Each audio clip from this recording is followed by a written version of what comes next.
A beggar girl walks into a restaurant and asks a billionaire, "Can I trade my drawing for a plate of food? My mom hasn't eaten anything." When he sees the drawing, he is shocked and starts to cry. Valentino's was the kind of restaurant where people spoke in hushed tones, and the silverware barely made a sound against the fine porcelain. A place where servers moved like polite apparitions, and the bill never came to less than 3 figures.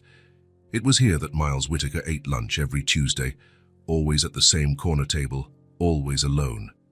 That afternoon, Miles was immersed in his private world of financial reports and performance charts.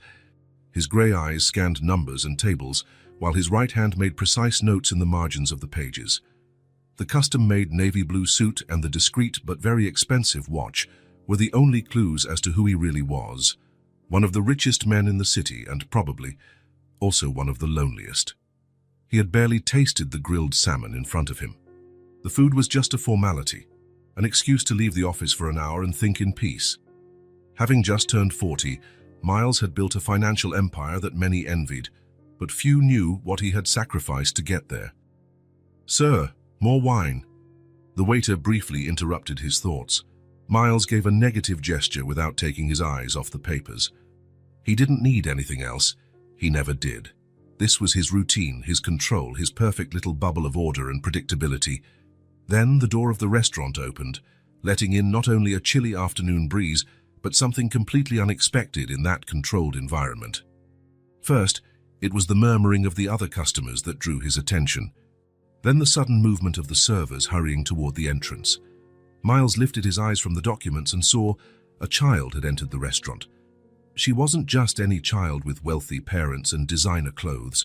She was a little girl of maybe 4 or 5 years old, wearing a worn-out dress that must have once been pink, but was now an undefined color. Her dark hair was tied in a messy ponytail, and her feet, Miles noticed with a strange pang in his chest, were bare. The manager quickly approached the girl, whispering something that seemed to be a gentle request for her to leave, but the little one seemed determined. In her hands, she clutched a colorful piece of paper as if it were a treasure. "But I just want to talk to someone," Miles heard the childish voice explain. "Just a minute."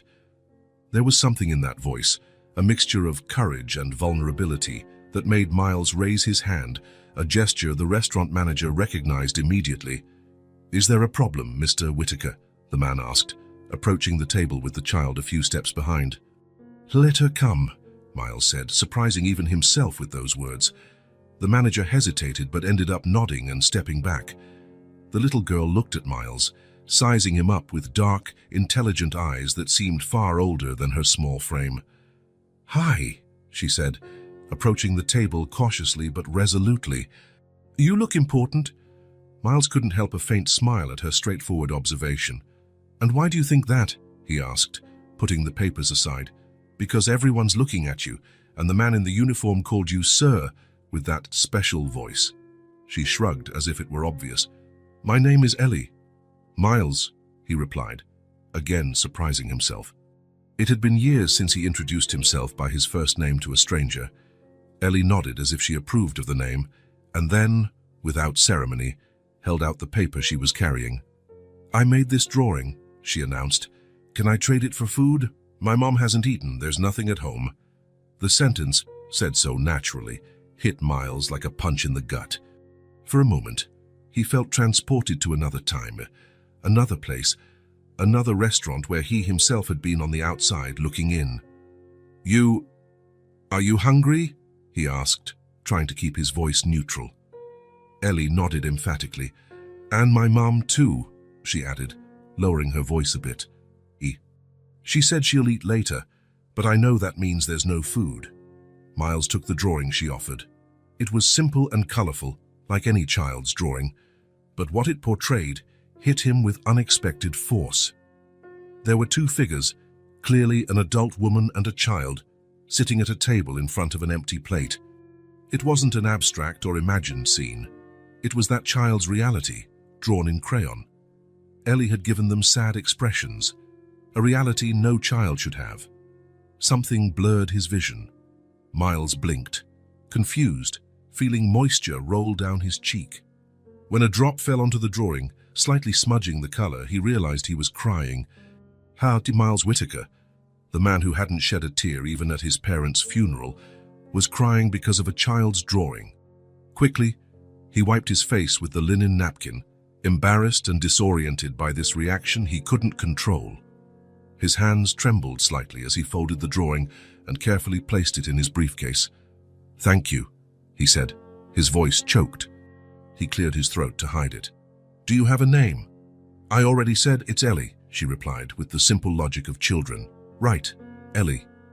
Miles looked around. The entire restaurant seemed to be watching the scene, some with disapproval, others with curiosity. But at that moment, he no longer cared. "You said you're hungry." It wasn't a question. Ellie nodded, looking at him hopefully.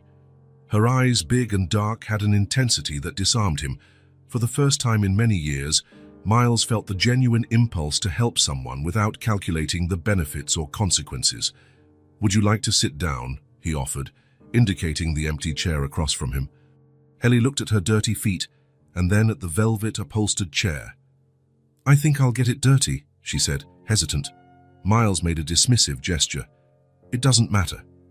She climbed onto the chair, her legs dangling without touching the floor. She looked curiously at Miles's half-untouched salmon.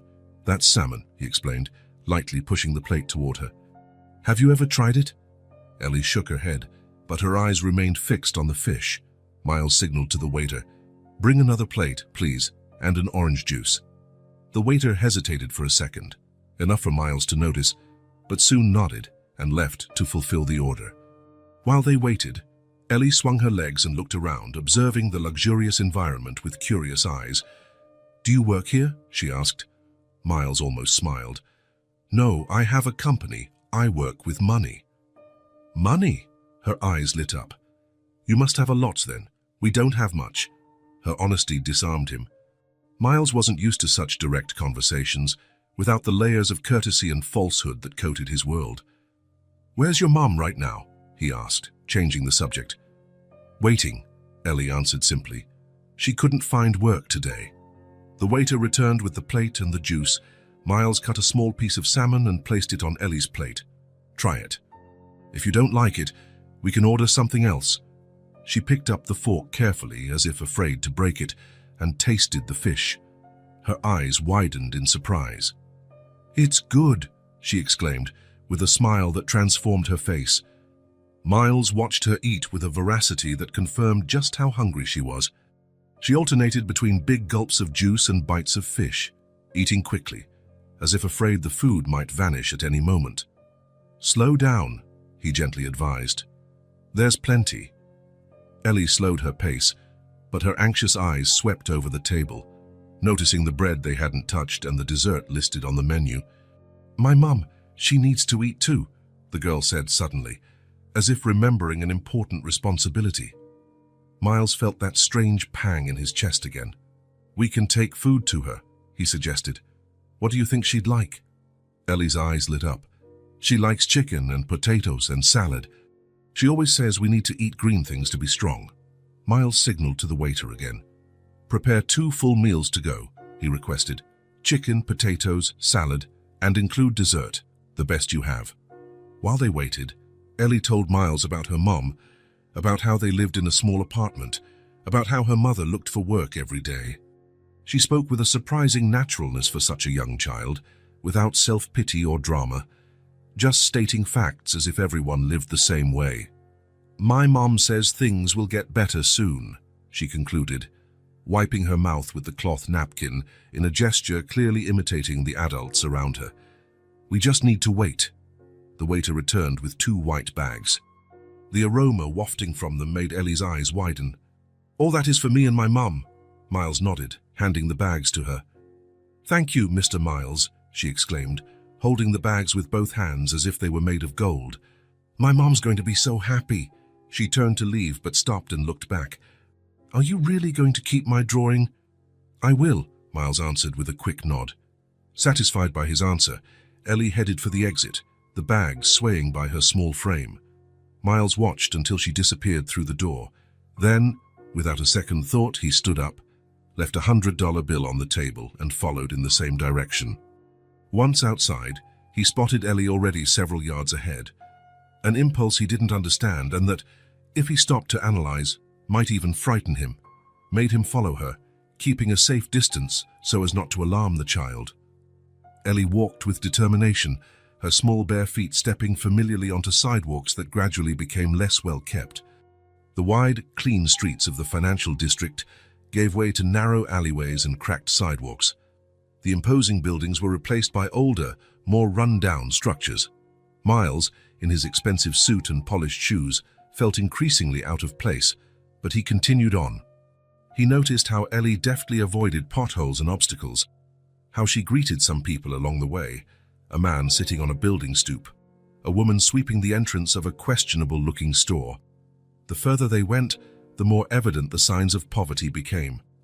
Children played in the street with improvised toys. Men and women sat on the steps of buildings, talking with the vacant stare of those who have lost hope. Miles felt a sharp guilt, realizing how he had never really seen this part of the city, despite it being only a few miles from his luxurious office. After about 20 minutes, Ellie finally stopped in front of an old brick building. Its facade had several broken windows, replaced by pieces of cardboard or plastic. The entryway was just a metal frame without a door. Ellie went inside and, driven by curiosity, Miles cautiously approached. He stopped in front of a ground-floor window that, fortunately, wasn't covered. From where he stood, he could partially see the interior of a small apartment. The place was clean despite the obvious poverty. There was little furniture, a simple table, 2 chairs, a mattress in the corner. A young woman, her back to the window, was hugging Ellie tightly as the girl spoke excitedly, showing her the bags of food. Miles couldn't hear their words, but he could see the woman's body trembling slightly, as if she were crying. She turned to grab the bags, and Miles could see her face, young, maybe 30, with features similar to Ellie's. Despite the visible exhaustion, there was a dignity in her posture, a quiet strength that impressed him. She opened one of the bags and brought her hands to her mouth in a gesture of surprise and emotion. Miles felt something strange in his chest, a sensation he hadn't experienced in a long time. He couldn't name it. It wasn't pity or charity. It was something deeper, more unsettling. It was recognition. Silently, he moved away from the window. They didn't need to know he was there, intruding on that intimate moment. Carefully, he took Ellie's drawing out of his briefcase and looked at it again. The 2 figures with the empty plate now seemed to look straight at him, like a mirror of a past he had tried to bury under layers of success and wealth. The drawing was done in crayon with simple but precise strokes. What impressed him most was the table, a brown rectangle with a white circle in the center, representing the empty plate. There was no food in the drawing, just 2 people waiting for something that never came. The simplicity of the scene was what made it so powerful. Miles folded the drawing carefully and placed it in the inside pocket of his jacket, close to his heart. There was something about that piece of paper that touched him in a way no $1-million contract he signed every day ever had. The sun was starting to set as he walked back toward the city center, each step taking him back to the world of comfort and privilege he belonged to. But something had changed. That lunch, which should have been like any other, had turned into the beginning of something he still didn't fully understand. And, for the first time in many years, Miles Whitaker didn't have control over what was coming next. Surprisingly, it didn't bother him as much as it should have. The sound of his apartment door closing echoed through the empty space. Miles dropped his briefcase on the coffee table and loosened his tie with a brusque movement. The clock on the wall read just after 8 in the evening. He had spent the rest of the afternoon at the office, trying to focus on spreadsheets and meetings, but his mind kept returning to that little girl with bare feet. His apartment occupied the entire top floor of one of the most exclusive buildings in the city. Floor-to-ceiling windows offered a panoramic view of the urban lights beginning to punctuate the darkness. The minimalist decor in shades of gray and black had been chosen by a famous interior designer. Everything there screamed success, wealth, power. And yet, at that moment, it felt strangely empty. Miles went over to the bar and poured himself a whiskey. The first sip burned his throat. Normally, this ritual marked the end of another productive day, but tonight the alcohol tasted bitter. He returned to the living room and opened his briefcase, carefully removing Ellie's drawing. Under the soft glow of the recessed lights, the crayon colors looked even more vivid. Two figures, mother and daughter, seated before an empty plate. Miles walked over to the massive window and stood there, holding the drawing in one hand and the glass in the other, contemplating the city spread out at his feet. From up there, you couldn't see the poverty, the dirty streets, the dilapidated buildings. From that height, everything looked perfect and orderly. His eyes returned to the drawing. There was something in it, in the simplicity of those colored lines, that pierced through all the protective layers he had built up over the years. How could such a small child capture something as devastating as hunger so accurately? And then, without warning, the memory hit him. Miles was 8 years old. The apartment was small, just one room with a tiny bathroom.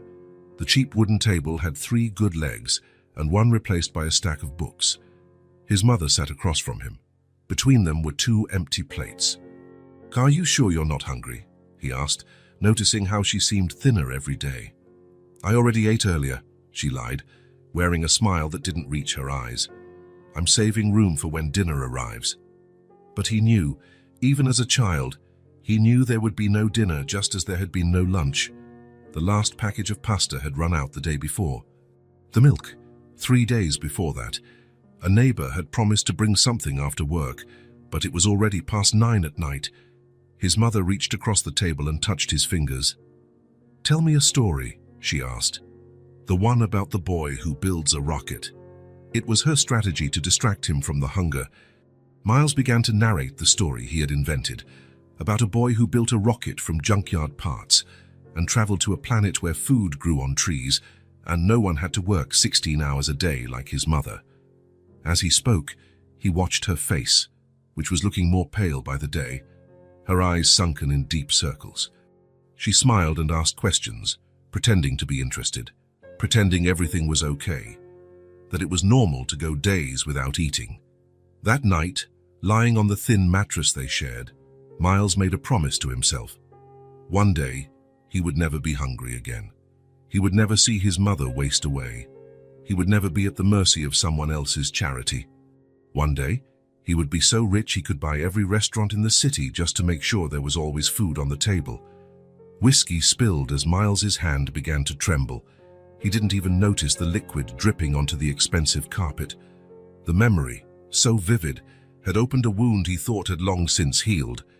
His mother died 3 years after that night, consumed by a disease a decent health plan might have treated. Miles ended up in the foster care system, passed through 3 temporary homes before being taken in by a couple of teachers who saw his potential. He studied like a man possessed, got scholarships, worked 3 jobs during college. Every step carefully planned so he would never return to that table with empty plates, and he succeeded. Miles Whitaker, the boy who had gone hungry, became one of the richest men in the country. He had more money than he could spend in 10 lifetimes. He never went hungry or cold again. He never needed anyone's help. However, looking at Ellie's drawing, he realized something had been lost along the way.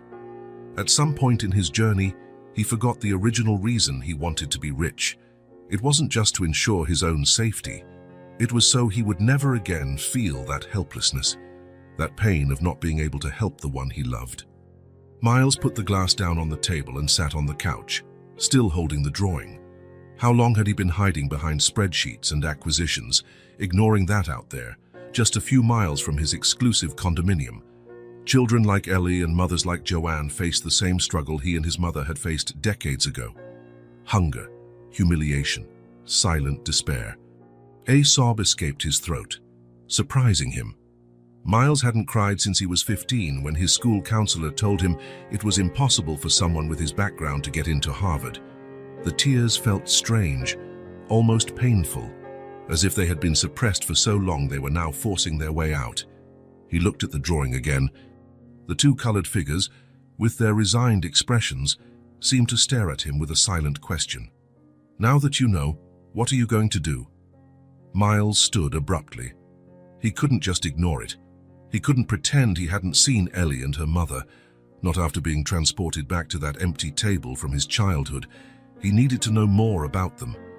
He needed to understand how they ended up in that situation. He needed to do something. The next morning, Miles cancelled all his meetings. His assistant, used to seeing him follow a strict schedule for years, was stunned by the sudden decision, but Miles ignored his questions. There was something more important to do. Valentino's opened for lunch at 11:30. Miles arrived at 11 das, watching the employees bustling around preparing, cleaning tables, arranging silverware, polishing glasses. The manager, a middle-aged man named Gregory, was the first to notice him. "Mr. Whitaker, we weren't expecting you so early. Your usual table isn't—" "I'm not here to eat," Miles interrupted. "I need to talk to you, Gregory." "In private?" Gregory blinked, confused, but nodded and led Miles to the small office at the back of the restaurant. It was a modest space, with a simple desk, a computer, and some shelves holding accounting books and wine bottles. "How can I help you, sir?" Gregory asked, clearly worried. Customers like Miles Whitaker didn't show up unannounced asking for private conversations unless something was seriously wrong.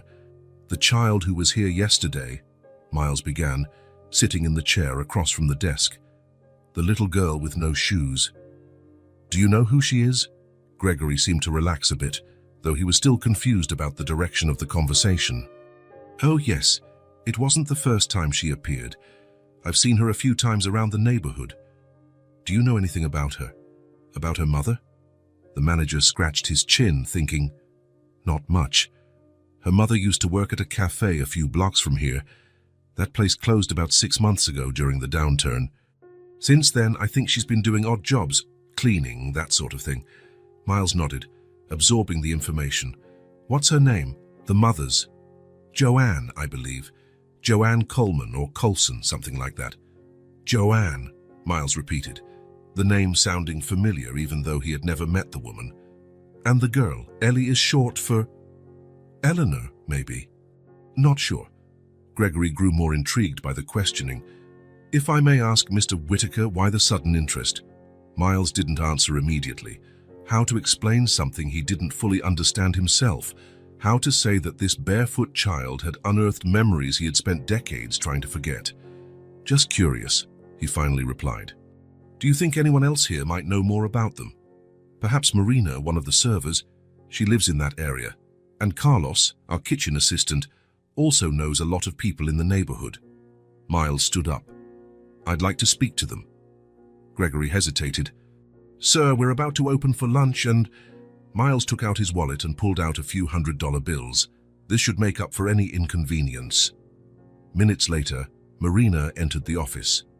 She was a young woman, probably in her early 20s, with dark hair tied in a bun and a spotless server's uniform. She seemed nervous to be alone with the famous billionaire. "Marina," Miles began, trying to sound less intimidating than he knew he was, "I want to know about a woman named Joanne and her daughter Ellie. Gregory said you might know them." The server relaxed a bit upon realizing she wasn't in trouble. "Yes, I know Joanne. We're not close, but we live in the same building.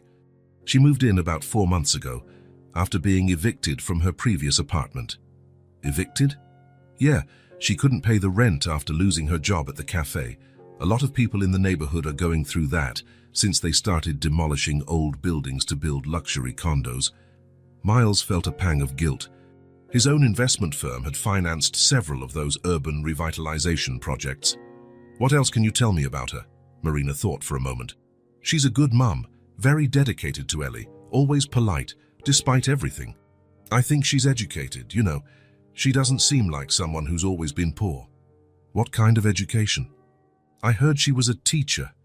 "An elementary school teacher, I think." Miles nodded, taking in every detail. A teacher, someone who educated children, now saw her own child walking barefoot through the streets, asking strangers for food. "How long have Ellie and her mum been struggling?" Marina shrugged. "Hard to say. I guess it got worse in recent months. Joanne was doing cleaning jobs, but it's unreliable work, you know. And with Ellie so young, she can't take just any schedule." Miles thanked Marina and then spoke briefly with Carlos, the kitchen assistant. But he didn't have much more to add. He only confirmed that Joanne had indeed been a teacher, and that she seemed like an educated woman who'd fallen on hard times. When he left the restaurant nearly an hour later, Miles had a clearer picture. Joanne Coleman, former elementary school teacher, single mother, evicted after losing her stable job, now surviving on temporary jobs while caring for Ellie. It was a story repeated thousands of times in the city. People who worked hard, masses were educated and employed, but who, with a twist of fate, a layoff, an illness, a divorce, found themselves teetering on the edge, an edge he knew all too well. On his way back to his office, Miles passed a newsstand. One headline caught his attention: "Housing crisis worsens with new evictions in the East District."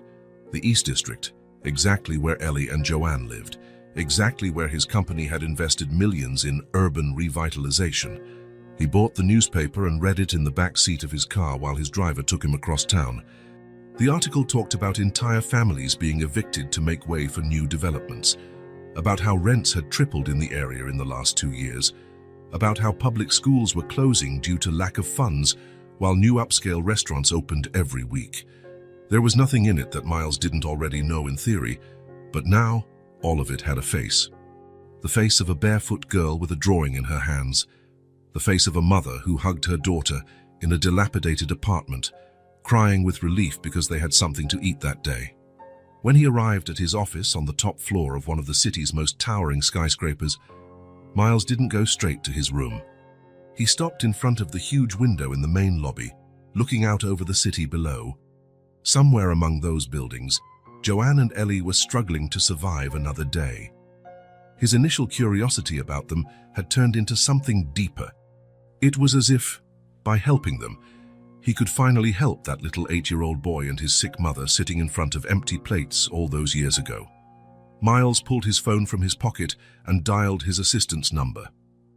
"Adam, I need you to find out everything you can about a woman named Joanne Coleman.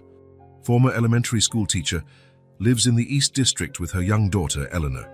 He paused. "And cancel my appointments for the rest of the week. I have something important to deal with." He hung up before Adam could protest. For the first time in years, Miles Whitaker didn't know exactly what his next step would be, and strangely, it didn't bother him. He felt a growing determination, a purpose he hadn't experienced in a long time. Ellie's drawing, now carefully stored in his desk drawer, had done more than stir up painful memories. It had awakened something he thought had been dormant forever: the ability to care. The first basket was delivered on a Tuesday morning. Miles had been meticulous in the planning. He hired a discreet delivery company, one that didn't use flashy uniforms or marked vehicles. He paid extra for anonymity and made sure no one would mention his name. In the instructions, he specified that the delivery should be made at 7 in the morning, a time when Joanne would be awake but likely not yet out looking for work. The basket wasn't extravagant. He didn't want to startle them with an overly grand gesture. It had the basics: rice, beans, pasta, tomato sauce, cooking oil, some fresh vegetables, fruit, milk, bread, butter, eggs. Enough food for a week. He also included some chocolate for Ellie and a small bottle of perfume for Joanne. A personal touch he hoped wouldn't seem too intrusive. Across the street, inside a car with tinted windows, Miles watched. He saw the deliveryman leave the basket by the door and ring the bell before walking away quickly. He saw the door open and Joanne appear, looking confused. He saw her eyes widen upon realizing what was on her doorstep. He saw how she looked around, searching for who might have left it, before pulling the basket inside. There was no card, no note, no indication of who the donor was. Miles preferred it that way. He didn't want gratitude or recognition. He wasn't doing it to feel good about himself or to ease some guilt. He did it because, well, he needed to. The next week, he sent another basket. Along with food, he added hygiene products, a couple of new blankets. He had researched and found out winter was approaching and the heating in those old apartments was unreliable. And a small teddy bear for Ellie. The third time out, he also included some clothes. He had managed to find out their sizes through his assistant, who hired private investigators. For a charity project, Adam explained, feeling awkward for lying, but it would be even stranger to explain the truth. The deliveries continued for a month, always on Tuesdays, always at 7 in the morning, always with Miles observing from afar. It became a ritual, something he looked forward to with a sense of anticipation, he hadn't felt for anything in years. He noticed subtle changes every week. Joanne's appearance gradually improved, fewer dark circles under her eyes, her hair looking healthier, cleaner clothes. Ellie also seemed healthier, her cheeks fuller, her smile more frequent when she appeared at the door beside her mom.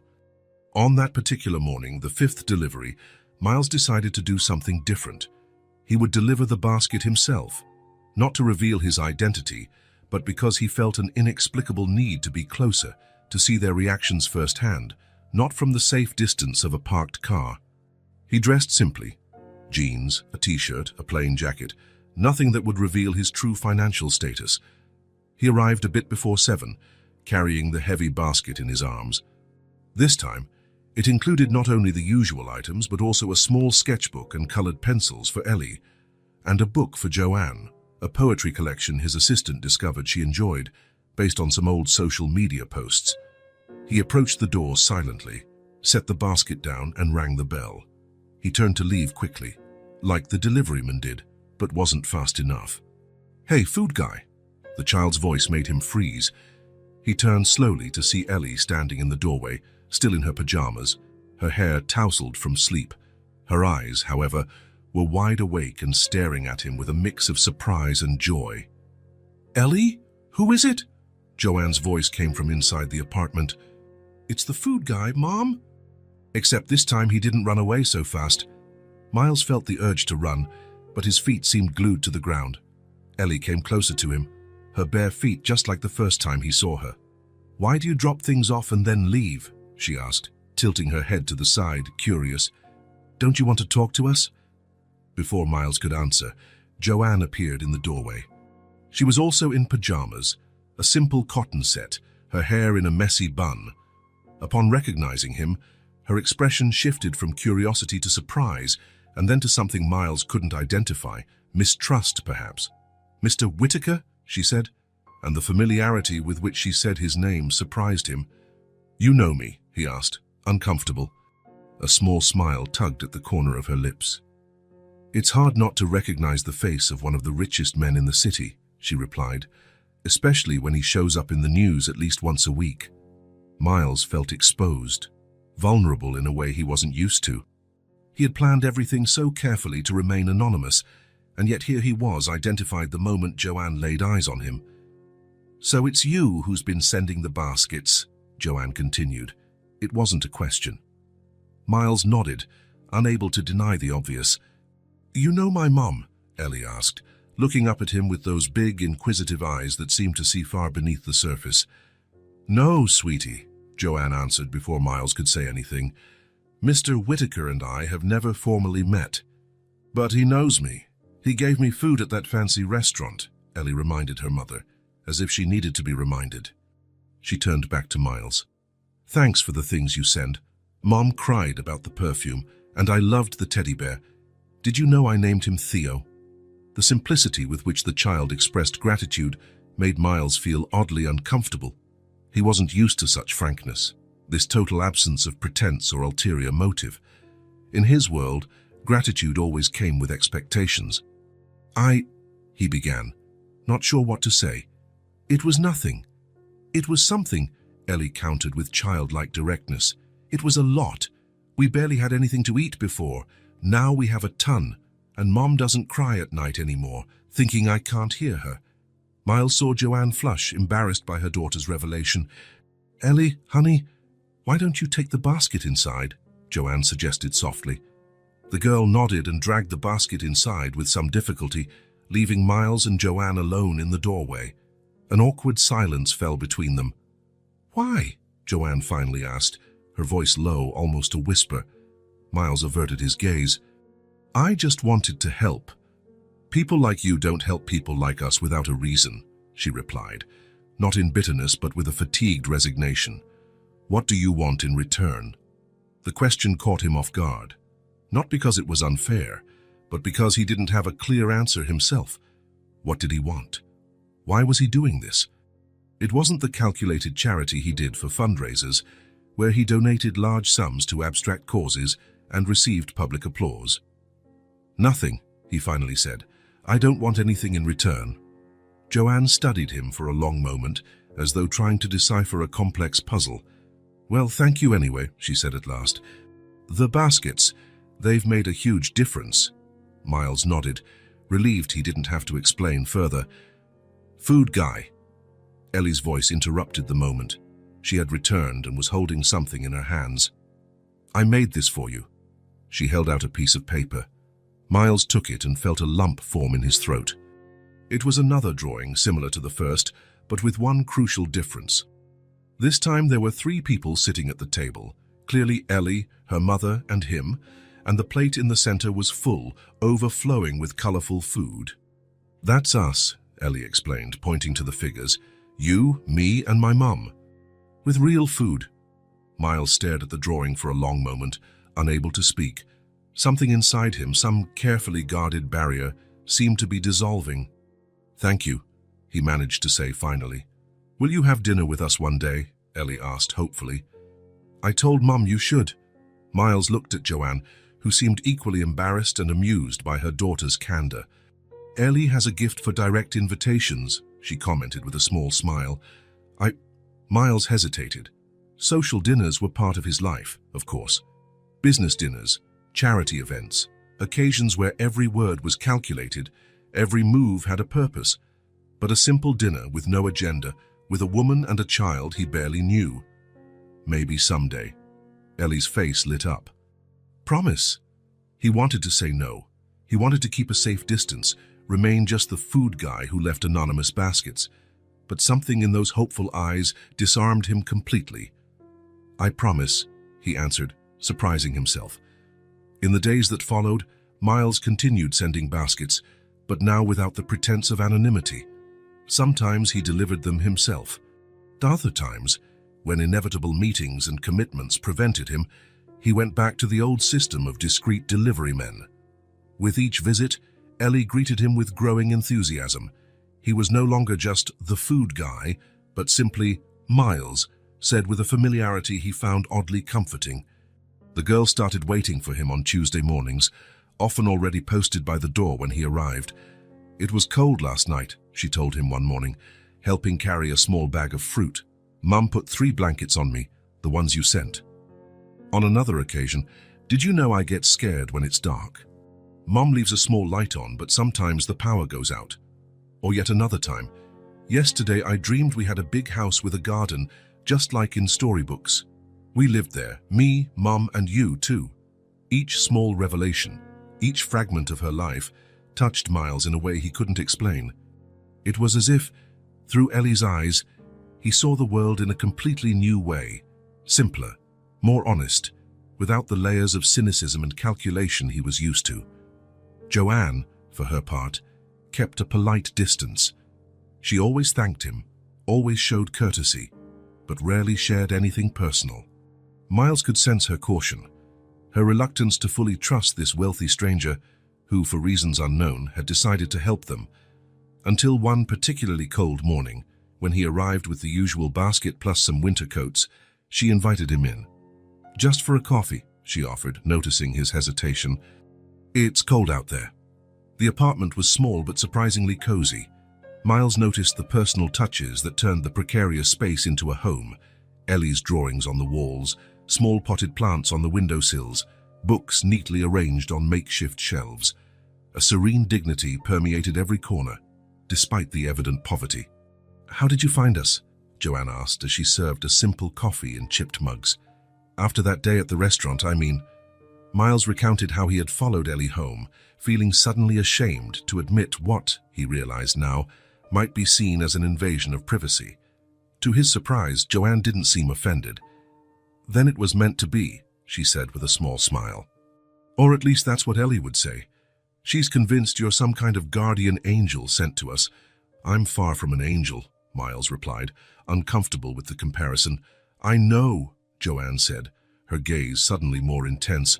"Angels don't have scars in their eyes like you do." The remark caught him off guard. There was something in the way she looked at him that suggested a deeper understanding than he was prepared to admit. Ellie entered the kitchen at that moment, breaking the tension. She was holding another drawing and offered it to Miles. "I made another one," she announced proudly. It's us in the park. Miles looked at the paper. 3 figures holding hands under a big yellow sun, all smiling. Simple, direct, honest, like everything about Ellie. It's beautiful, he said, and this time it was true, not for its technique or aesthetics, but for the feeling conveyed by those colorful lines, a simplicity he had lost long ago. "You're my friend now," Ellie declared with the absolute certainty only children possess. "Mom thinks so too, she just doesn't say it." Miles looked at Joanne, who averted her eyes, a faint blush creeping up her neck. "It would be an honor to be your friend, Ellie," he replied, feeling something strange and light in his chest. Something he hadn't felt in so long he barely recognized it. It was peace, not the absence of conflict or the satisfaction of a job well done. It was something deeper, more fundamental, as if, for a brief moment, he was exactly where he needed to be. When he left the apartment that morning, Miles carried the new drawing carefully in his briefcase, alongside the first one. Already on the sidewalk, he heard Ellie's voice calling from the window. "See you next Tuesday, friend," she shouted, waving energetically. Miles waved back, a genuine smile breaking across his face, a smile that wasn't calculated, wasn't a social tool, had no purpose other than to show something that was growing inside him. As he walked back to his car, Miles realized that for the first time in years, maybe decades, he was actually looking forward to the next Tuesday. Miles paused at Joanne's apartment door, feeling a strange sensation in his stomach. It wasn't the nervousness he felt before billion-dollar deals or crucial investor meetings. It was something simpler, more human. The anxiety of someone about to have an honest conversation. It was Sunday, almost noon. There was no basket this time. It wasn't Tuesday, the usual delivery day, and Miles wasn't there as the food guy. He was there as himself, for a conversation he knew was inevitable. He took a deep breath and knocked. He heard light footsteps inside and Ellie's voice shouting, "I'll get it," followed by Joanne's more measured tone saying, "Wait, check who it is first." The door opened partially, held by a security chain. Joanne's eye appeared in the crack, widening slightly when she recognized him. "Mr. Whitaker, we weren't expecting you today." "Miles, please," he corrected her. "May I come in? I'd like to talk." There was hesitation. Miles could sense her distrust, tangible as a physical barrier between them. He didn't blame her. In her place, he'd also be wary of a rich stranger suddenly showing up in her life. "Please," he added, and there was a sincerity in his voice he himself barely recognized. The door closed briefly and then reopened fully. Joanne stood there, wearing simple jeans and a blue cotton blouse, her hair pulled into a low ponytail. She looked younger like this, less tired than on the early mornings of the basket deliveries. Behind her, Ellie bounced with excitement. "Miles is here," the girl exclaimed, running to him as soon as he stepped in. "Did you bring any drawings for me?" Miles smiled, kneeling down to her level. "Not today, Ellie. I came to talk to your mom. Grown-up stuff, you know?" The girl's face showed brief disappointment, but she soon nodded with the seriousness of someone who understands important matters. "Can I show you my new drawings in the meantime?" she asked, already pulling him by the hand toward a small table in the corner of the living room. "Ellie," Joanne interjected in that universal tone mothers use, "why don't you finish your own drawing while I speak with with Miles?" The girl let out a theatrical sigh, but obeyed, moving to the table where colored papers were scattered. Joanne pointed to the worn-out sofa in the middle of the room. "Please, have a seat. I can offer you coffee." "That's about all we have for unexpected guests." "I don't need anything," Miles said, sitting down. "I didn't come to be served." She nodded and sat at the opposite end of the sofa, keeping a safe distance. For a few moments, neither spoke. The only sound in the apartment was Ellie's pencil moving across the paper. "Why are you doing this?" Joanne finally asked, her voice low enough that Ellie couldn't hear. "The baskets, the gifts. What do you want from us?" Miles had rehearsed this conversation in his mind, but now all his prepared sentences felt artificial, inadequate. "I don't want anything," he answered sincerely. "At first it was just an impulse. After seeing Ellie in that restaurant and following you both home, something just clicked." "Does charity make you feel good about yourself?" Her tone wasn't accusatory, just frank. "It's not charity," Miles replied, perhaps too quickly, at least not in the traditional sense. Then what is it? Miles hesitated. How to explain something he himself didn't fully grasp? Connection, maybe, he said at last. Ellie reminded me of something. Someone. She reminded me there's a world beyond contracts and acquisitions. Joanne studied him for a long moment, as if trying to see beyond the polished facade he always presented to the world. You know how strange this looks, right? A billionaire suddenly interested in the life of a single mother and her daughter. People talk, you know. In this building, making up conspiracy theories is everyone's favorite pastime when you're poor. What theories? Miles asked, genuinely curious. Joanne shrugged. The most popular is that Ellie is your secret daughter. Miles let out a short laugh. I guess that would explain her dark hair, but not much else. Another theory is that you're interested in me, either romantically or less romantically. She kept her tone casual, but a faint blush crept up her neck. What do you think? Miles asked. I think it's more complicated than that, she replied, meeting his gaze. I think there's something broken in you, just like there is in me, and somehow Ellie saw it. Her directness took him by surprise. People didn't talk to Miles Whittaker like that. They never suggested he was broken. They were always careful, always calculating what he wanted to hear. I'm not here to play savior, he said after a moment. I know you don't need one, even if things are tough. I came as maybe an ally, someone who can help while you rebuild what you lost. Joanne didn't respond immediately. She looked at Ellie, absorbed in her drawings, then back at Miles. Why? She asked again, but this time there was something different in her voice. Not distrust, but a genuine need to understand. Because no one helped me when I needed it, Miles answered, surprising himself with the raw honesty of that admission. Joanne blinked, as if not expecting that response. I'm not asking for your life story, she said more gently. I get that we all have our secrets. It's not a secret, Miles said. It's just not something I usually share. Across the room, Ellie stood up from her drawing table, apparently tired of coloring. She approached them on the sofa. To Miles's surprise, she took his hand, as if it were the most natural thing in the world. Are you having the hard talk? She asked, looking from one to the other. Joanne gave a small smile. How do you know it's a hard talk? Because you both have that face, Ellie said with the innate wisdom of children. The face grown-ups get when they need to talk about complicated things. Miles felt a tightness in his chest. Her perception was remarkable. Ellie squeezed his hand as if sensing his tension. It's okay, she said, consoling him. Sometimes hard talks are good. Mom says that. Joanne watched the interaction with an expression Miles couldn't fully decipher. There was caution, but also something like admiration for how easily Ellie formed connections. Maybe, Joanne began after a long moment, you could tell us a little about yourself, Miles. If we're going to be allies, we should know each other better. Miles nodded, still aware of Ellie's small hand holding his. What do you want to know? Anything you want to share. Something real. Miles took a deep breath. It was hard. In his world, truths were like rare coins, too valuable to be handed out freely. But there was something about this worn-out sofa, this modest apartment, this mother and daughter that allowed an openness he rarely permitted himself. I grew up poor, he began, his voice low. Not the kind of relative poverty people mention offhand. Real poverty, the kind where you go hungry. Joanne didn't look surprised, as if she had already suspected.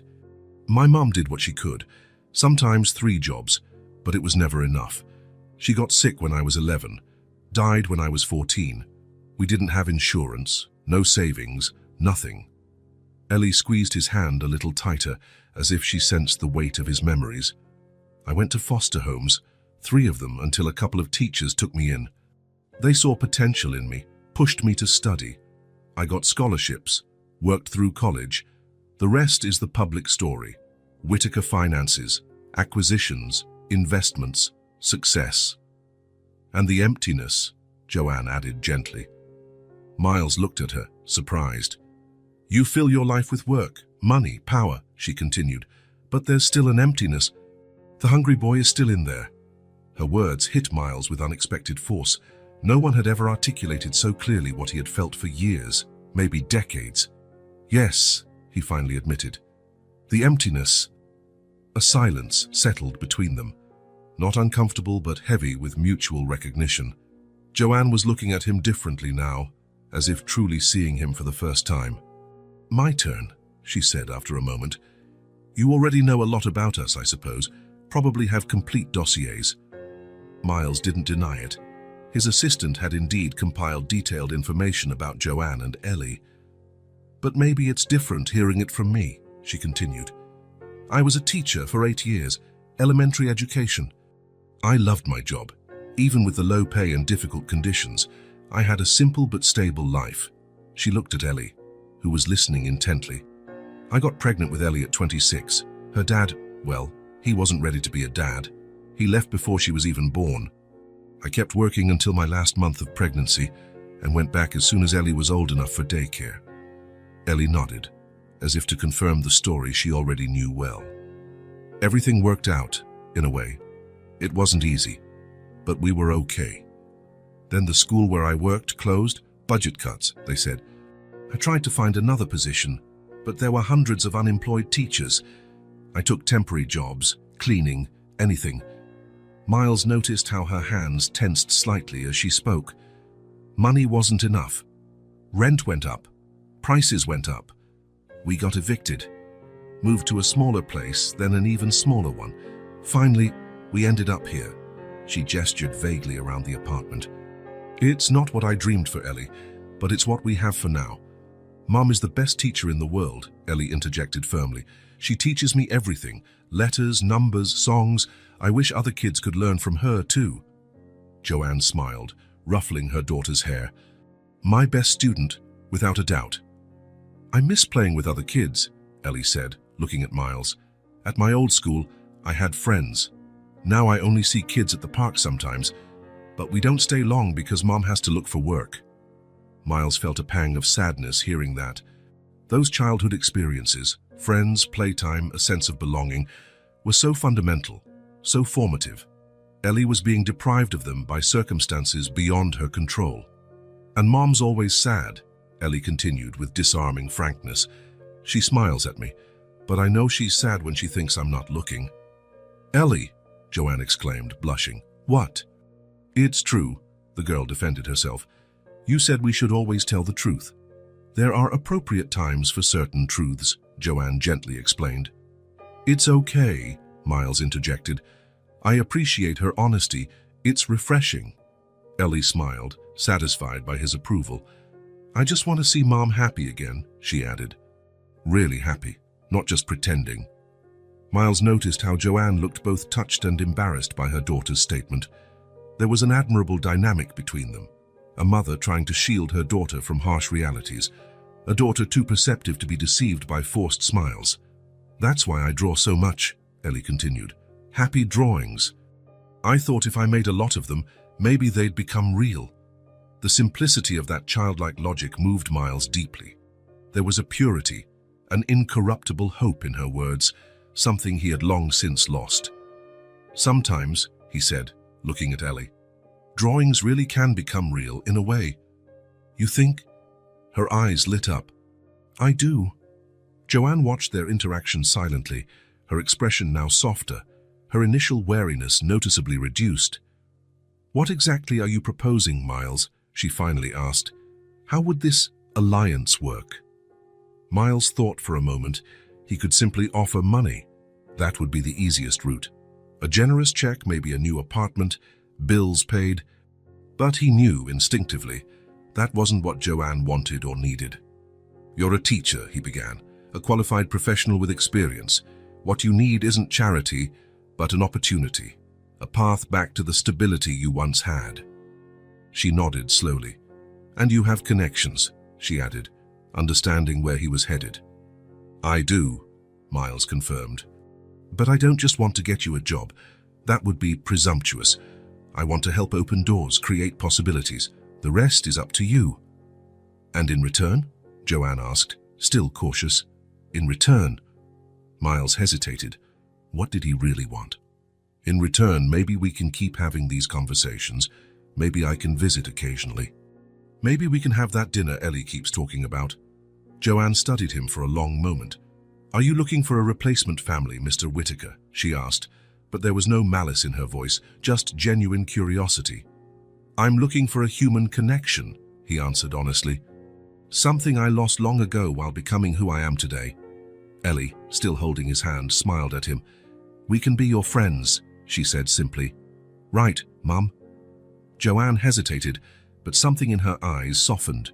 Maybe, she replied, a small smile forming at the corners of her lips. One step at a time. Miles nodded, feeling something odd in his chest. It wasn't exactly happiness or relief. It was more like possibility. A door opening to a path he hadn't even known he wanted to walk. Ellie squeezed his hand once more, as if sealing a silent agreement, and Miles, for the first time in years, felt truly seen. The Hope Community Center was located about 15 blocks from Joanne's apartment, in an area marking the transition between impoverished neighborhoods and the more developed part of the city. It was a red brick building, old but well-maintained, with a small front garden and a simple playground on the side. During the day, the place bustled with activity, children running around, seniors playing chess on concrete tables, teenagers attending art and music workshops. At night, it offered adult literacy classes, basic job training, and various support groups. Miles knew the place well. 3 years earlier, when the local government threatened to cut funding, he discreetly intervened through one of his foundations. By his standards, it wasn't a huge investment, just enough to keep the doors open and expand a few services. But it made all the difference to the local community. On that Wednesday morning, Miles parked his unassuming car, not the Bentley he normally used, outside the center. Dorothy Warren, the director, was already waiting at the entrance. She was a 60-year-old black woman with short white hair and a warm smile that belied an iron will. She had been running the center for over 2 decades and knew every person who walked through its doors by name. Mr. Whittaker, she greeted, extending her hand. What a pleasant surprise. You usually only come for the annual meetings. Miles shook her hand, feeling genuine admiration for this woman who dedicated her life to helping others. Dorothy, I need a favor. She raised an eyebrow, intrigued, but gestured for him to follow her inside. Her office was small and cluttered with folders, books, and children's drawings. On the walls were photos of generations of people who had passed through the center, some now lawyers, nurses, technicians, teachers. You know I rarely ask for anything in return for supporting the Hope Foundation, Miles began, sitting in the wooden chair across from her desk. Which is why I'm curious, Dorothy replied, folding her arms. What can I do for you? Miles explained about Joanne, her background as a teacher, her current situation, her struggle to support Ellie. He didn't mention how he met her, or the personal bond he was forming with them. He presented it as just another case of someone talented who needed a chance. Dorothy listened attentively, nodding occasionally.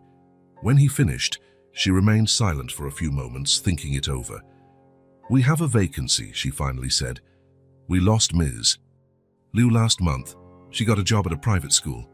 We have a group of kids ages 5 to 7 without a permanent teacher, only temporary volunteers.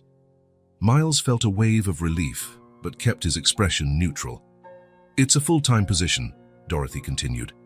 We don't pay much, as you know, but we offer a basic health plan and her daughter could attend our daycare for free. When could she start? If her resume fits, immediately. But, Dorothy added, giving him a sharp look, it has to be on her own merits. We don't hire people just on recommendation, even if it comes from our main financial backer. Miles nodded, respecting her stance. I wouldn't expect anything less. I can guarantee she's qualified. I'll send her resume today. Dorothy stood, indicating the meeting was over. You've never asked for anything all these years, Mr. Whittaker. There must be something special about this woman. Miles didn't reply directly. He simply thanked her and said goodbye. On his way out, he watched children playing on the playground. He imagined Ellie here, making friends, experiencing a normal childhood despite the circumstances. He imagined Joanne teaching, using her talents, regaining her professional dignity. For the first time in a long while, he felt like he was using his money and influence for something truly meaningful. When Miles told Joanne about the vacancy, her reaction was complex. First came surprise, then an almost instinctive caution, as if suspecting some hidden manipulation. Finally, when she realized it was a legitimate opportunity, that she'd still need to go through an interview and prove her qualifications, her expression changed. "You really did this for me?" she asked in a low voice, so Ellie, who was drawing in the bedroom, wouldn't hear. "I just opened a door," Miles replied. "You'll have to walk through it on your own." Joanne studied him for a moment, as if assessing the sincerity of his intentions. Something in her eyes shifted, a barrier falling. "Thank you," she said simply. Joanne's interview with Dorothy took place 2 days later. Miles didn't attend nor ask for details. He only knew from a brief message from Joanne that she'd been hired and would start the following Monday. The Sunday before Joanne's first day at work, Miles was invited to dinner at the small apartment. It was the first time he had received a formal invitation, rather than a casual coffee offer during basket deliveries. "It's a celebration," Ellie explained over the phone when she called to invite him. "Mom's making special pasta." The special pasta, Miles discovered upon arrival, was simply spaghetti with homemade tomato sauce and herbs. But the table was set with care, using their best plates. A mismatched set, but clean and neatly arranged. There was even a candle in the center, and Ellie wore a dress Miles recognized from one of the baskets he had sent. "It's not much," Joanne said with a hint of self-consciousness as she served the plates. "But it's made with gratitude." It turned out to be one of the best meals Miles had ever eaten, not for its sophistication, obviously, but for the authenticity of the moment. Ellie's excitement, Joanne's restrained nervousness, and the flowing conversation about hopes and possibilities for the near future. "I'll meet other kids," Ellie exclaimed between forkfuls. "Mom said I can stay at the daycare while she teaches. I'll have friends again." "And you'll behave," Joanne reminded her with a smile. "Remember, I'm the new employee there." "I always behave," Ellie protested, making a face that suggested otherwise. Miles watched the interaction between mother and daughter with a strange feeling in his chest. It was a mix of satisfaction at having helped them and a sense of longing for something he'd never had. A family like this, affectionate and united, despite the hardships. After dinner, while Ellie brushed her teeth before bed, Joanne served Miles a cup of coffee. "I'm nervous," she admitted, sitting at the table. "It's been almost a year since I last taught officially." "It's like riding a bike," Miles said. "You never really forget." "I hope you're right." She paused. "Dorothy told me you've been supporting the center for years." Miles nodded. "One of the few things I do that really matters." "Why?" The question was simple, but Miles had to think before responding. "I grew up in a neighborhood like this. If there had been a place like Hope Community Center, maybe my mom would have gotten help. Maybe I would have had a safe place to stay after school instead of being alone in the apartment." Joanne looked at him with understanding, not pity. "You're a strange man, Miles Whitaker. Your name is on skyscrapers and billion-dollar funds, but you care about special pasta and children's drawings." Miles gave a small smile. "Maybe I'm trying to remember who I was before the skyscrapers." That night, when Miles said goodbye, Ellie hugged him spontaneously. It was the first time that happened, and he was momentarily stunned before awkwardly returning the hug. "Tomorrow is the start of our new life," the girl said, her voice sleepy. "Will you come visit us at the center?" "If your mom allows it," Miles replied, looking at Joanne. She nodded. "That would be nice," she said simply. In the weeks that followed, a new routine emerged. Joanne taught every morning and some afternoons at the Hope Community Center, while Ellie attended daycare there. Miles, defying his years of rigid work habits, rearranged his schedule to visit the center at least twice a week. Sometimes, he took Joanne and Ellie out to lunch somewhere simple in the neighborhood. Other times, he joined them at the center's park, where Ellie played with other children. Occasionally, he was invited to dinner at their apartment, which gradually acquired small improvements. New curtains, a less worn-out sofa, a sturdier table. During these meetings, Miles discovered a simplicity he had lost long ago. Conversations with no hidden agendas, spontaneous laughter, the pleasure of watching Ellie run around the park, or Joanne happily explaining how one of her students finally learned to read. One day, while Joanne was finishing up in her classroom after a lesson, Miles and Ellie sat on the playground swings, which were nearly empty at the end of the afternoon. "When I grow up," Ellie announced, gently swaying on the swing, "I want to be a teacher like my mum." "Really?" Miles asked, clumsily trying to swing alongside her. "Why?" "Because teachers help people discover new things. And when you discover new things, you become happier." The simple yet profound logic impressed him. "How you think learning new things makes people happy?" Ellie nodded emphatically. "Sure, when I learned to tie my shoes all by myself, I got really happy. And when Mom found out about her new job, she got happy too." Miles smiled, appreciating the clarity of a child's reasoning. "How about you?" Ellie asked, looking at him curiously. "Do you learn new things at your job?" Miles thought for a moment. His work involved complex analyses, multi-million-dollar negotiations, strategies to increase the value of his businesses. But did he truly learn new things? "Not as much as I should," he finally admitted. "That's why you didn't used to smile," Ellie concluded confidently. "But now you smile more." Miles blinked, surprised by her observation. It was true. Since entering their lives, something had changed within him. He found himself smiling more, sleeping better, feeling less empty. "I'm afraid of the dark," Ellie confessed suddenly, changing the subject with typical childlike ease. "But only a little bit. It used to be worse, but now we have the lights on most of the time." Miles remembered how Joanne had mentioned frequent power outages due to unpaid bills, a problem he had discreetly resolved by covering her overdue utility costs without her knowledge. "We all have fears," he responded. "Even you." "Especially me." Ellie stopped swinging, genuinely surprised. "What are you afraid of? Monsters? Ghosts?" Miles gave a sad smile.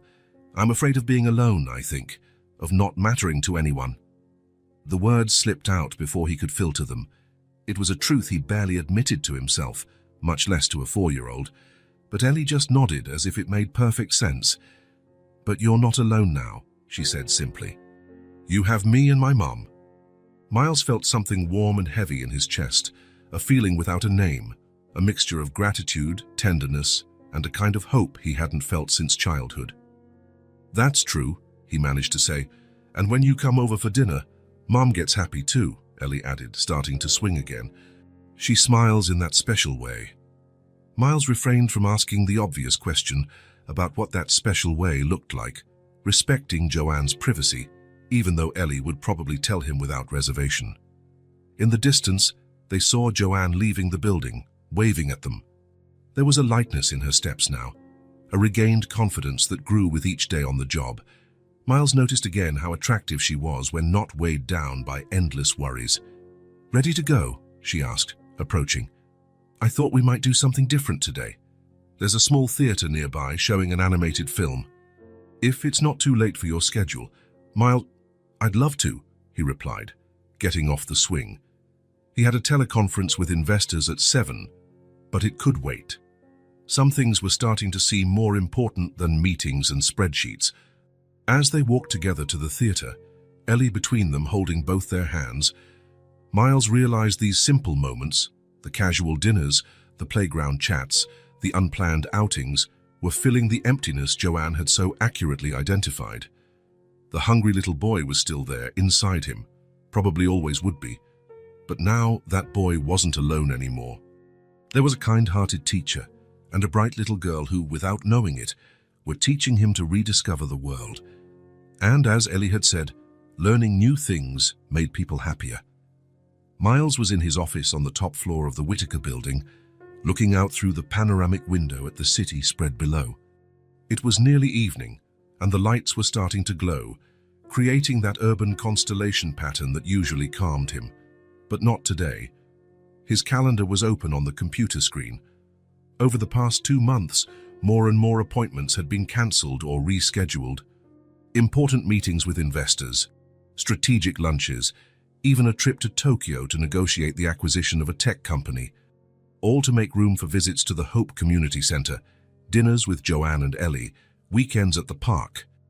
Earlier, Adam, his assistant, had come in and placed a folder on his desk, wearing an expression that was equal parts curiosity and concern. "Quarterly figures, sir, and the board would like to confirm your attendance at next Monday's meeting." Miles had merely nodded without committing. The board meeting clashed with the end-of-semester presentation at the center, where Joanne's class would put on a small play. Ellie had a role. She would be a flower that grew when watered with knowledge. The metaphor was simple, but she was so excited she talked about it non-stop. Now alone, Miles confronted a truth he had been avoiding. He was getting too involved. What had started as an impulse to help, a gesture of humanity triggered by memories of his own past, had become something much more complex. Joanne and Ellie were now occupying a space in his life no one else ever had. "What am I doing?" he murmured, swiveling his chair away from the city view. His gaze fell on the opposite wall, which once held only a very expensive abstract painting he'd bought because it matched the decor. Now, next to it, were Ellie's drawings. The first one with the empty plate, then the one depicting the three of them with a full plate, and several others she had produced over the past months, a growing gallery documenting the evolution of their relationship. Miles got up and walked over to the drawings. Was he just trying to fill a void, trying to artificially build the family he never had? And if he was, so what? He wasn't forcing the situation. Joanne and Ellie seemed to appreciate his presence as much as he appreciated theirs. But there was something else troubling him, a fear he hadn't yet spoken aloud, not even to himself. What if, once they were fully stable and secure, they realized they didn't need him? What if they saw that a man with his background, his habits, his emotional baggage, wasn't someone they wanted in their lives? His phone rang, interrupting his thoughts. It was Joanne. "Miles, I hope I'm not interrupting anything important." "Nothing that can't wait," he replied, feeling that familiar lightness whenever he heard her voice. "Is something wrong?" "Not exactly. I just wanted to confirm if you're coming tomorrow for the rehearsal of the presentation. Ellie's excited to show you her flower transformation." Miles smiled, despite the doubts that had been consuming him seconds before. "I wouldn't miss it. I'll be there at 4. There was a brief pause on the other end of the line. "Miles, can I ask you something?" "Sure. Are you okay? You seem different lately. Maybe more distant." Her perception startled him. He thought he'd hidden his doubts well. "I'm fine," he responded automatically. "Just some work issues." "I understand," Joanne said, though her tone suggested she didn't fully believe him. "Well, I don't want to keep you. See you tomorrow." After he hung up, Miles sat back down, feeling a strange heaviness in his chest. He lied to investors, competitors, and reporters without hesitation when needed. Why did lying to Joanne bother him so much? Perhaps because he wanted to be genuine with her, and the truth was too complicated to share. How could he explain that he was afraid of becoming too important in their lives, that he feared disappointing them, that he sometimes wondered if he was trying to buy affection with financial help? The next day, the rehearsal went well. The children recited their lines with only a few adorable stumbles, and Ellie executed her flower transformation with such focus that the tip of her tongue peeked out the corner of her mouth as she slowly rose from the floor, arms stretched high like opening petals. Afterwards, while Joanne helped organize the small props with other teachers, Miles waited in the community garden. The day was pleasant, with a light breeze rustling the leaves of the trees. A few parents chatted in small groups, children ran across the lawn, and elderly volunteers played chess on concrete tables. Miles observed everything with a sense of being simultaneously inside and outside that world. He was part of it now, but still felt like a stranger, a visitor from a different reality. That was when he noticed Ellie approaching. She walked slowly, unlike her usual energetic run. There was something serious in her expression, almost solemn, that seemed out of place on her little face. "Hi, Flower," Miles greeted her with a smile. "You were amazing in rehearsal." Ellie didn't smile back. She stopped in front of him, looking at him with those big dark eyes that always seemed to see more than they should. "Can I talk to you?" she asked quietly. "Seriously?" "Of course," Miles replied, alarmed by her tone. "What's wrong?" Ellie climbed onto the bench beside him, but kept a small distance, her hands nervously playing with the hem of her dress. "Will you keep visiting us even when everything gets better? Or will you disappear like my dad did?" The question hit Miles like a physical blow. For an instant, he couldn't breathe. It wasn't just the question, but the tone, a mix of fear and resignation, as if she were already bracing herself for disappointment. "Ellie," he began, not sure how to go on. "Everything's getting better," she continued, staring at her hands. "Mom has a job. We have food now. Soon we won't need help. Then you'll leave, right?" Miles realized, with painful clarity, what was really going on. To Ellie, he wasn't just the food guy or even an occasional friend. Somehow, over the past months, he had become a figure of safety, affection and trust, someone important. And with that came a fear he hadn't considered, the fear of abandonment. "It's just," Ellie went on, her voice now almost a whisper. "Before I was born, my mom said my dad promised he'd stay with us forever. But he left. And then, when I was small, there was a nice neighbor who sometimes played with me. He left too. Then the school closed, and my friends left." The pain in that little voice struck him to his core. Miles had never really thought about the trauma the girl carried. At just 4 years old, she already had a list of people who had vanished from her life, and now she feared he was just another name on that list. "Ellie, look at me," he said softly, turning to face her completely. The girl lifted her eyes, and Miles saw they were brimming with tears. "I'm not going anywhere," he said, with a conviction that surprised even himself.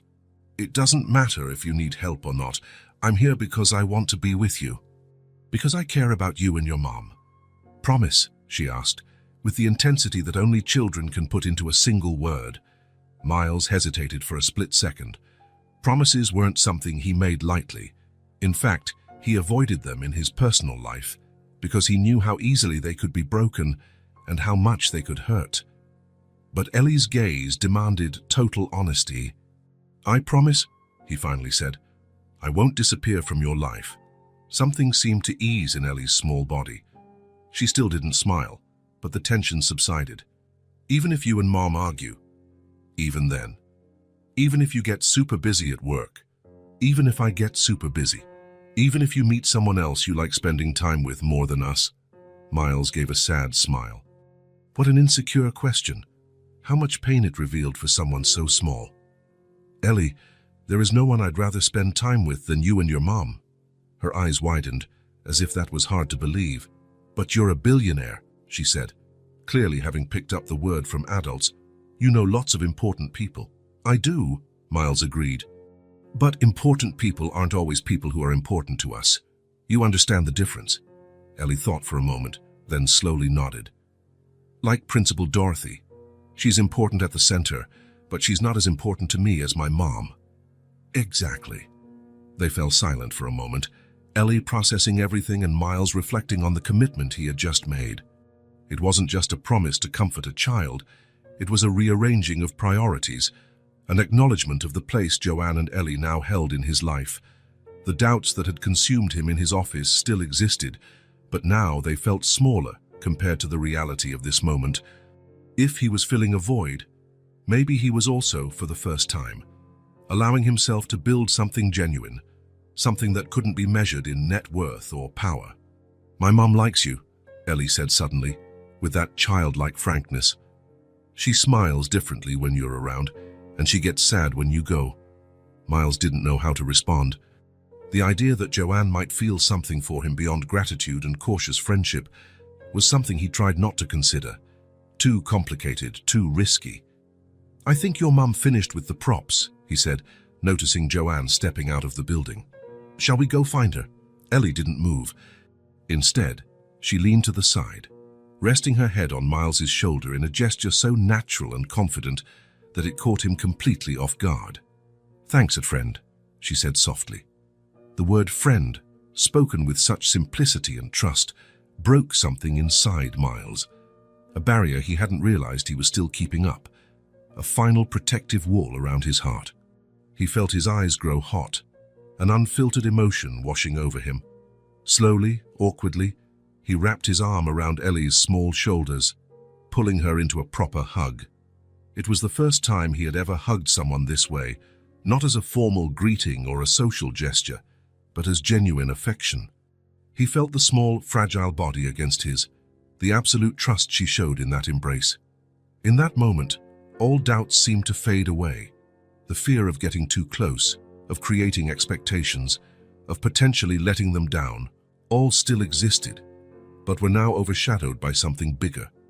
A realization that, in some improbable way, he had found a true connection, a bond that went beyond material help or gratitude. "I'm grateful for you too, Ellie," he said, his voice husky with emotion. "More than you can imagine." When they finally pulled away, Miles saw Joanne standing a few feet away, watching them with an expression that blended tenderness and something more complex, perhaps the same fear he had felt about depending on someone emotionally, about being vulnerable to possible pain. Their eyes met over Ellie's head, and something unspoken was exchanged, a mutual acknowledgement that, despite all fears and uncertainties, they had created something important and valuable between them, something worth risking for. Ellie took Miles's hand and began to pull him toward her mother, now skipping, her mood restored by the promise and shared embrace. "Mom!" she called out. "Miles said he's never leaving, even if everything turns out okay." Joanne smiled, a slightly trembling smile, and Miles realized she too was fighting to hold back emotion. "That's quite a promise," she remarked, looking directly at Miles. "One I intend to keep," he replied, meeting her gaze. As they walked together back to the building, Miles felt a calm settle within him. The doubts and fears were still there, as they always would be. But he now knew with a certainty that transcended logic that he had found something worth fighting for, not just helping Joanne and Ellie, but being part of their lives. And maybe, just maybe, allowing them to be part of his as well. The old warehouse had been completely transformed. The previously faded, time-worn brick walls were now clean and painted in soft tones. The tall windows, carefully restored, let in natural light that flooded the open space.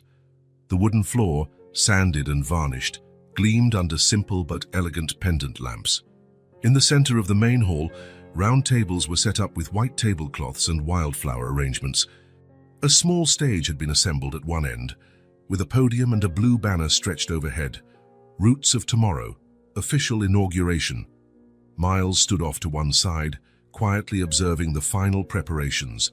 He wore a well-tailored navy blue suit, but had left off the tie he would normally wear at corporate events. This was not an occasion for excessive formality. It was something more important. Nervous, Joanne's voice surprised him. She approached, wearing a simple but elegant dress, her hair down, framing a face that in recent months had lost its perpetual look of worry. "A little," Miles admitted. "It's different from inaugurating a commercial building or announcing a merger." "Because it matters more," she finished with an understanding smile. Miles nodded. Joanne always seemed to know exactly what he was feeling, even when he struggled to express it.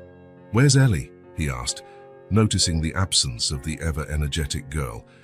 "She's doing a final check to make sure the kids' drawings are perfectly aligned on the reception wall," Joanne replied with a soft laugh. "She's taking her role as junior art director very seriously." Miles smiled. In the 6 months since that conversation in the center's garden, much had changed. The idea for Roots of Tomorrow had come about naturally one evening over dinner at Joanne's apartment. They'd been discussing how to expand her impact at the center, how to reach more families in need. When Miles mentioned an abandoned property his company owned on the borderline between the city's wealthy and poor areas, "What if we create something of our own?" Joanne had suggested. "Something that combines education, food, and support. A place where families can receive not just material help, but also dignity and prospects." Ellie's excitement about the idea was immediate. "We can make a big place with lots of food, like the baskets you used to bring, but for everyone." The child's simple vision perfectly captured the project's essence. Miles mobilized resources, Joanne developed the educational methodology, and in less than 6 months, the Roots of Tomorrow Foundation had become a reality. "It's time," Joanne said, checking her watch. "Guests are arriving." Miles drew a deep breath, trying to quell the emotion rising inside him. This wasn't just another inauguration. It was the realization of something that gave new meaning to his life. The guests began entering the hall. They weren't the usual faces Miles saw at corporate events: CEOs, investors, politicians seeking connections. These were mostly people from the community, families helped by the Hope Community Center, educators, volunteers, local shop owners who had donated materials or services for the renovation. Dorothy Warren, the center's director, arrived with some of the children who had been Joanne's students. At the entrance, each guest received a small handmade tree-shaped pin, symbol of the foundation, crafted by mothers who attended the first arts and crafts workshop. Adam Tree, Miles's assistant, was barely recognizable in casual clothes, discreetly coordinating the catering staff who served drinks and snacks. Miles watched him with gratitude. The man who once organized only his corporate life was now an enthusiastic ally, dedicating many of his free hours to making sure everything ran smoothly. Finally, Ellie appeared, running toward Miles and Joanne. She wore a blue dress that matched Miles's suit and her mother's dress, a detail she had insisted on, so they looked like a real team. Her hair was styled in an elaborate braid, and a homemade badge proclaimed her as an official helper. "Everything's ready," she announced, eyes shining with excitement. "You have to see how nice it looks." "I put the special drawing right at the entrance, like you asked." Miles knew exactly which drawing she meant. The first one Ellie had given him at the restaurant, the one showing her and her mom sitting in front of an empty plate. Now it was framed in a simple but tasteful frame, hung in a place of honor in the foundation's lobby, a constant reminder of where it all began. "Let's go check," Miles said, taking Ellie's hand. Joanne joined them, and the three walked to the entrance. The drawing was illuminated by a small spotlight, its simple colors contrasting against the white wall. Next to it hung a modest plaque explaining, "The seed that gave rise to Roots of Tomorrow. Artist, Eleanor Coleman, 4 years old." Joanne paused in front of the image, her eyes glistening with tears. "Who would have thought a crayon drawing on a rumpled piece of paper would lead us here?" she whispered, her voice choked. "I always knew my drawings were magical," Ellie declared with the unwavering confidence of a child. "That's why I made so many." Miles and Joanne exchanged a fond smile. The adjacent wall was covered with more of Ellie's drawings, and those by the children who would be part of the foundation's programs, a colorful explosion of hope and possibility. The inauguration ceremony was simple and moving. After a brief explanation of the foundation's goals, to provide nutritious meals, educational support, job training, and emotional counseling to families in need, it was time for Miles's speech. He stepped onto the small stage, looking out at the diverse audience. He recognized some faces, others were new, but all were united by a common purpose. A lump formed in his throat, but it wasn't nervousness. It was something deeper, more genuine. "I didn't prepare a formal speech," he began, his tone softer than his usual corporate presentations, because Roots of Tomorrow didn't come from a carefully devised strategy or market analysis. It came from an encounter. His eyes found Ellie's, seated in the front row next to her mother. A few months ago, a brave little girl walked into a fancy restaurant with a drawing in her hands. She wanted to trade it for food. Her mother was hungry. Miles paused, feeling emotions swell. "That drawing, you can see it at the entrance, changed my life. Not because it showed me hunger or inequality. I already knew those existed, even though I pretended not to see. The drawing showed me courage, dignity, and above all, possibility." He looked at Joanne, who watched him with a mix of pride and emotion. Meeting Ellie and Joanne Coleman reminded me of something I'd long forgotten. Helping isn't just about giving things to people. It's about recognizing their humanity, their capability, their potential. It's about creating opportunities so they can pave their own way. A murmur of approval swept through the crowd. Roots of Tomorrow isn't a traditional charity. It's a space of transformation. Here, there won't be donors and beneficiaries, just a community working together. a community where everyone has something to offer and something to receive. Miles glanced away from the audience for a moment, trying to steady his emotions so his voice wouldn't falter. Personally, he continued more quietly, I learned that real wealth isn't in bank accounts or skyscrapers. It's in genuine human connections. It's in seeing a child like Ellie get to draw her future with whatever colors she chooses, not just the ones imposed by circumstance. He paused again, this time looking straight at Joanne. And it's in finding people like Joanne Coleman, our educational coordinator, who taught me that starting over isn't a sign of weakness, but of extraordinary strength. Joanne smiled back at him, silent tears rolling down her cheeks. So today, we're not just inaugurating a building or a social program. We're opening a new way of building bridges between different realities. A place where stories like Ellie and Joanne's can have different endings written by them. When Miles finished, there wasn't the formal, distant applause typical of corporate events. Instead, Ellie ran up and hugged him tightly. That triggered an outburst of spontaneous and genuine cheering, which only grew louder when Joanne joined them on stage. The little makeshift family right there before everyone perfectly symbolized the spirit of the foundation, unlikely connections forging new paths and possibilities. The rest of the ceremony flowed in a celebratory mood. Ellie, with help from Miles and Joanne, cut the inaugural ribbon. People toured the newly opened facility, exploring the industrial kitchen where nutritious meals would be prepared, the multi-purpose rooms for classes and workshops, the communal area stocked with books and toys, and the backyard garden already sprouting vegetables. Joanne, in her role as educational coordinator, guided small groups, explaining the methodology to be used. Her confidence and knowledge impressed everyone. It was hard to believe that, just a few months earlier, she had been struggling to find temporary cleaning jobs. Ellie, for her part, took on the role of junior hostess with adorable seriousness, proudly showing off the drawings on the walls, handing out tree pins to anyone who didn't have one yet, and explaining with disarming sincerity to anyone who would listen. We didn't have food before, but now we help other people have food and learn new things. Miles used to be sad, and now he laughs more. And my mom is the smartest teacher in the world. By late afternoon, when most of the guests had gone, only a few newly hired employees remained to tidy up, and the little family at the center of it all. It was perfect, Joanne said, sitting next to Miles on a bench in the garden. Nearby, Ellie was examining a small butterfly that had landed among the vegetables. It was, Miles agreed, more than I ever imagined. They watched Ellie for a moment in comfortable silence. Despite the long, busy day, she still had seemingly endless energy to explore. You know what I thought during your speech? Joanne asked, turning to Miles. What?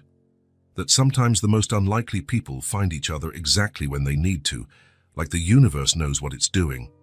Miles smiled. Before meeting Joanne and Ellie, he would have dismissed such an idea as naive sentimentality. Now, he wasn't so sure. Do you believe that? In fate? Joanne shrugged. I'm not sure if it's fate. Maybe it's just openness. Being open to see beyond the obvious, to embrace unexpected connections. Like a lonely billionaire and an unemployed teacher. And a 5-year-old artist with a knack for changing lives, Joanne finished, glancing at Ellie, who was now drawing something in the dirt with a stick. Miles watched them both for a moment. It was both strange and completely natural, this feeling that had grown inside him, this certainty of belonging, of a shared purpose. Can we go home? Ellie asked, finally coming over, her tired eyes belying the boundless energy her small frame still tried to project. I'm hungry.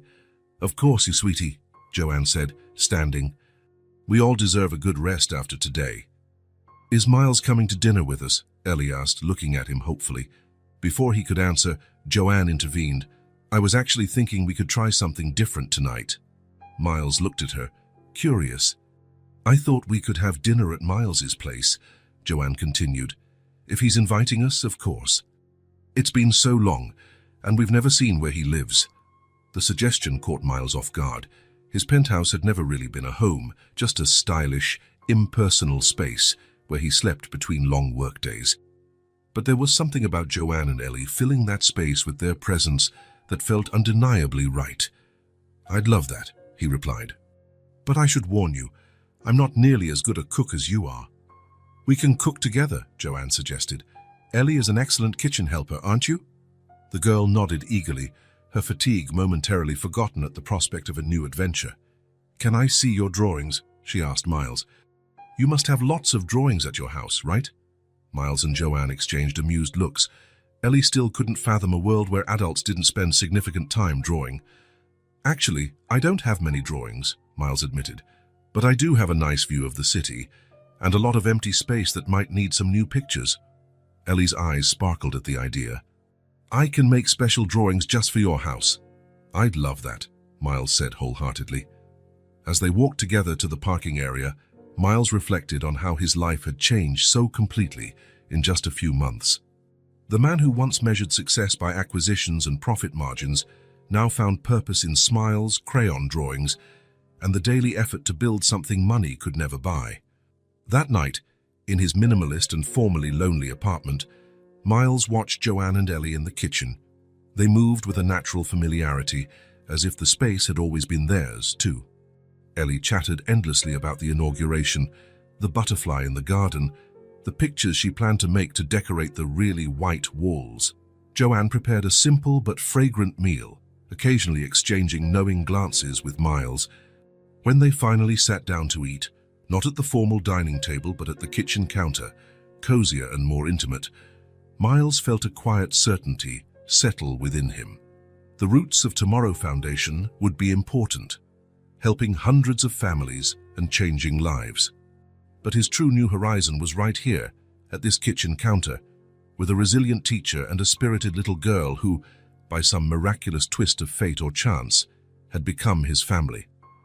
I think we should make a toast, Miles suggested, raising his glass of juice in solidarity with Ellie, who insisted juice was more colorful and fun than other drinks. What to? Joanne asked, also raising her glass. Miles thought for a moment. To the empty tables that are now full, he said, and not just with food. Ellie didn't fully grasp the meaning, but raised her glass anyway, delighted to join in the adult ritual. Joanne, however, understood perfectly. Her eyes met Miles's, and in that glance was an entire future of possibilities. To the full tables, she echoed softly, and to the drawings that became reality,